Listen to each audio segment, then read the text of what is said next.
नमस्कार, आप देख रहे हैं एक देश एक आवाज़ न्यूज़। हाल ही में पिछले 5 राज्यों में चुनाव हुए हैं, उस विषय में हमने एक परिचर्चा रखी है अपने कार्यालय पे।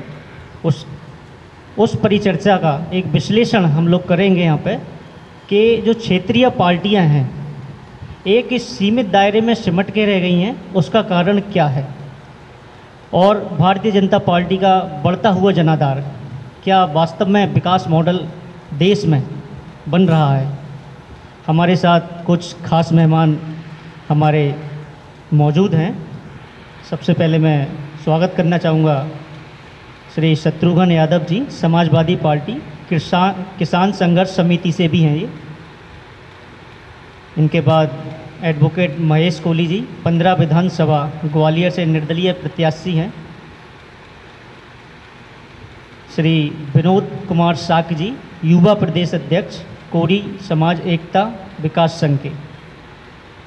इनके बाद प्रमोद साक जी, जो कि भीम आर्मी संभागीय संगठन सचिव हैं, इनका भी बहुत बहुत स्वागत है। बहन राधा सैनी, भीम आर्मी महिला जिला अध्यक्ष हैं ग्वालियर से। इनके बाद सोमवती वर्मा जी, जिला सचिव भीम आर्मी से। बहुत बहुत स्वागत आप सभी का पैनलिस्ट में। ऐसा क्या कारण रहा है कि सपा जो कि उम्मीद कर रहे थे, जनाधार से दिख रहा था, सारी चीज़ें हो रही थी, उसके बावजूद भी क्या कारण हुआ कि जो कमबैक नहीं हो पाई है? शत्रुघ्न जी।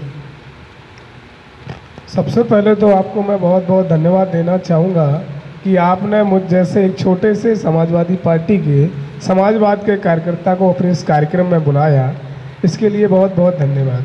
उत्तर प्रदेश में फ़िलहाल अभी जो चुनाव हुए हैं, कुछ ही दिनों पहले उसका रिजल्ट आया। आपको मैं सबसे पहले बारीकी से बता देना चाहता हूँ, समाजवादी पार्टी 2017 से में जो चुनाव हुआ उससे ज़्यादा बहुमत के साथ, उससे ज़्यादा वोट प्रतिशत के साथ समाजवादी पार्टी ने जो अपने सबसे ज़्यादा मुलायम सिंह से सरकार से लेके अभी तक सबसे ज़्यादा वोट प्रतिशत समाजवादी पार्टी ने 36% ने। तो हमें तो खुशी की बात है कि हमारा समाजवादी पार्टी का वोट प्रतिशत बढ़ा है।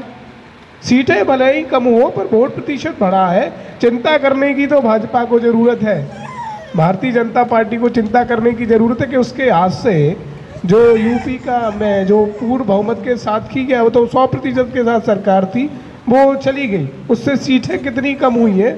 और हमारे साथ क्या है मैं बताऊँ, उत्तर प्रदेश की जो क्षेत्रीय पार्टियां रही हैं उनका ये है कि वो क्षेत्रीय पार्टी अपने मुद्दे पर तो अटल थी, पर चुनावी समीकरण में बताऊं, भारतीय जनता पार्टी देश में एक आंतरिक आतंकवाद पैदा करना चाहती।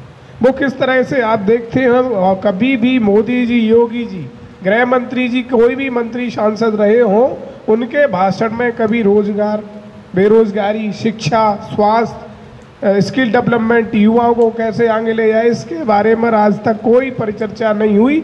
उनके बारे में तो बस ओनली ये हुआ हिंदू मुस्लिम वाद।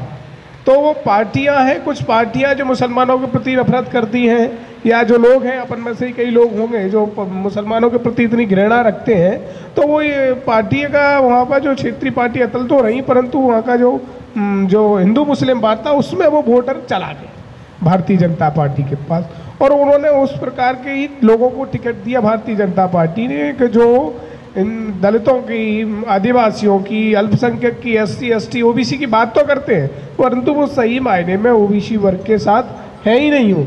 तो नीरज जी, आपको मैं बताना चाहूँ, वो है ही नहीं उनके साथ। वो भाजपा की बी टीम है, जैसे उत्तर प्रदेश में आप सब लोग जानते हैं और सभी बैठे हुए हैं, बी टीम कौन काम कर रही है। अब नाम स्पष्ट लेंगे तो अभी सब जानते ही हैं, फिर उसमें लेने की क्या बात है। ये मेरा मानना है जो उत्तर प्रदेश में हुआ है।